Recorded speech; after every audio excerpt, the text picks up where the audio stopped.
বিয়ে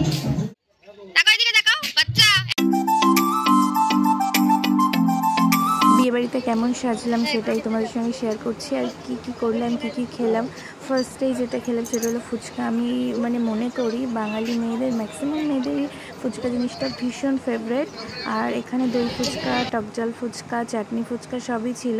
তারপর এখানে পানের স্টল ছিল, তার পাশে ছিল ককটেল মকটেল বিয়ারের স্টল। এবার যার যেটা পছন্দ সে সেটাই খাচ্ছিল।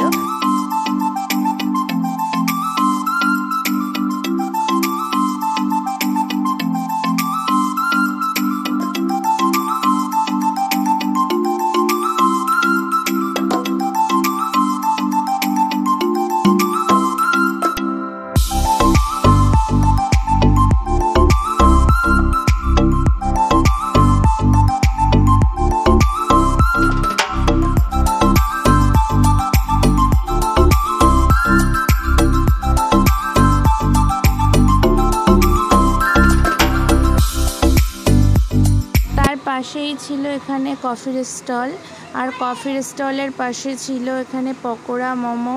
এবার মোমো জিনিসটা আমি খুব পছন্দ করি, কিন্তু মোমোটা ঠান্ডা হয়ে গেছিলো। একটা নিয়েছিলাম কিন্তু খুব একটা ভালো লাগছিলো না, যেহেতু ঠান্ডা হয়ে গেছিলো। আর পকোড়াও একটু খেয়েছিলাম, পকোড়াটা ভালোই লাগছিলো।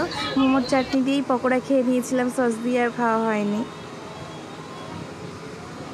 আর এখানে বাবাই দেখো ককটেল মকটেল খেয়ে যাচ্ছিল, ওর নাকি ওটাই সব থেকে বেশি ভালো লেগেছে।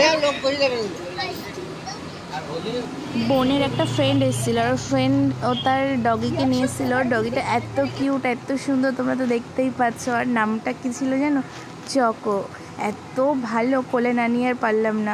মেহেন্দির দিনও নিয়ে এসেছিলো, আর পরের দিনও আমার মনে হচ্ছিলো আমি একটা এরকম ডগি কিনে নিয়ে আসি, কিন্তু আমি জানি না কি করে পালবো, কি করব। আর ওরা বাড়িতে অনেকজন, সবাই মিলে খুব আদর যত্নে রাখে, আর দেখলেও বুঝতে পারছো। আর বাবাইও তো খুব খুশি, বাবাইও কোলে নিতে চাইছিল। এবার ভয় লাগছিল যদি বাবাইয়ের কোলে থেকে পড়ে যায়, কিন্তু বাবাইও নিয়েছিল, ওকে বসিয়ে ওর কোলে দিয়েছিলাম।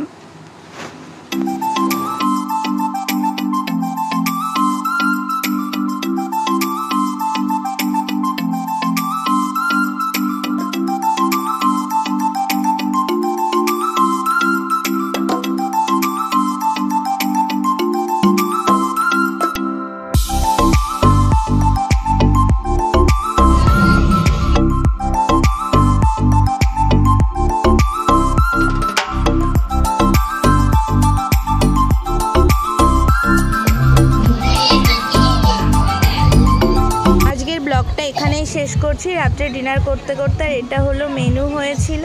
দেখা হচ্ছে নেক্সট ব্লগে।